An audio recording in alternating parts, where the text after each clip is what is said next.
My reaction when I first heard about the NACC situation was, of course, extreme worry for the families of those people who had received it. The second reaction was, oh boy, this is really going to hurt compounding. Because I felt like, people would lose trust in the process that we do right now, and this, understandably, many people did lose their trust.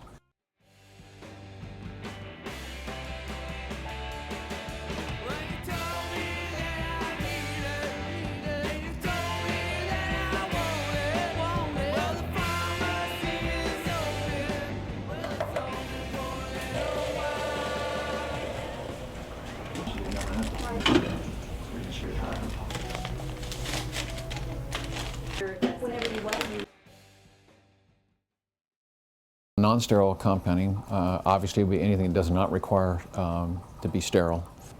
Topical creams, oral medications like capsules, suppositories, troches, under the tongue. Sterile products are things that you would put in your eye, your nose. When there's something that's going to be given intravenously and in some case intrathecally, which is directly into the spinal fluid, any of those environments are going to require the cleanest product possible that's going into the circulatory system or into the human body.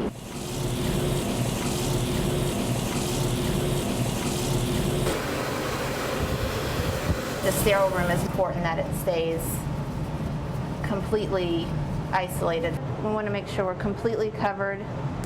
We prefer to have at least knee-length jackets on so we have more of our clothing covered.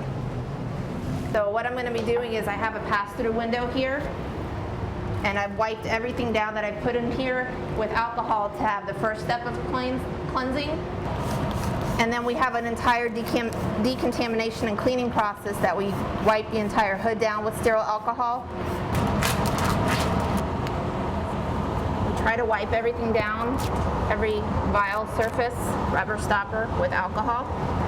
So at this time we're going to draw it from our vial. So now as you're administering the product that you finally prepared in your compound, you're able to sterilize it by filtering it through into your finished vial. And now we have our finished product.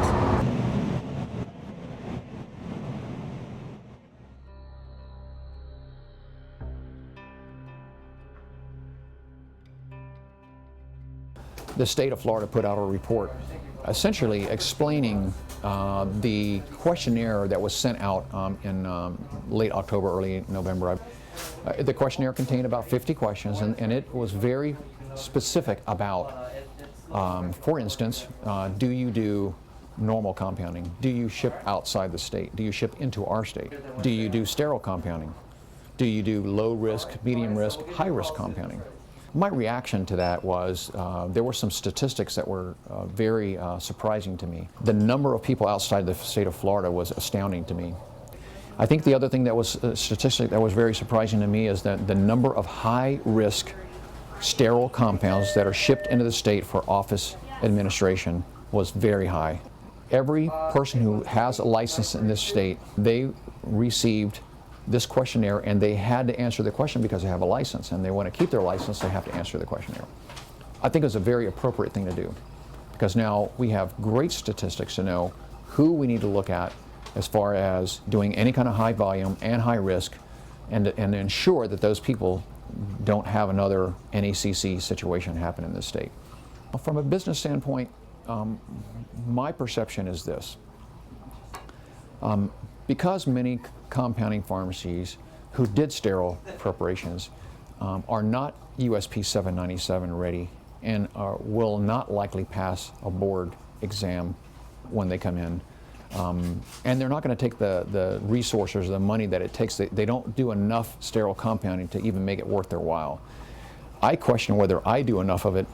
I don't even break even on sterile compounding. However, when less people are doing it and we start getting more business as a result of that, and I think we will, I certainly hope we will, that'll be a good thing for me.